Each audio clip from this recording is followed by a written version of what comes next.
Dori-darmonsiz tunda sevib qolgan bola davolash mumkinmi do'stlar? Albatta buning iloji bor. Men sizga o'rgataman do'stlar. Bir oyda katta rezultat olish mumkin. Bolani hech qachon uyaltirmang, birovlarning oldida so'kmang, uni koyimang. Ikkinchi qoida: bolani muntazam ravishda kuzating, uni stresslardan farogʼ bo'lishini rag'batlantiring, ta'minlang. Ayniqsa bog'chada yoki maktabda uni kuzatuvini qattiq nazoratga oling.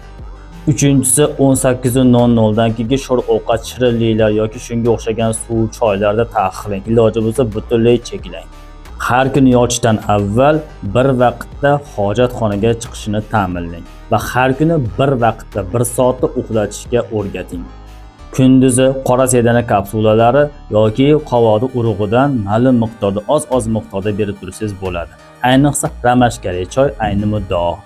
Bel, oyoq qismini doim issiq holatda saqlashga majbursiz. Har kunlik yutug'i uchun haftada bir marta press qo'yib qo'yishga majbursiz, ya'ni sovg'a. Uni shunday bir ajoyib sovg'alar bilan ta'minlang va har haftada u o'zini rag'batini olsin. Vaholanki qarab turibsizki, bola psixologik jihatdan aynan ushbu kasallikni yengib o'tishi mumkin do'stlarim. Albatta, dori-darmonlarga qo'shimcha sifatida foydalansa ham bo'ladi. Video foydali bo'lgan bo'lsa, yaqinlarga ulashib qo'yamiz.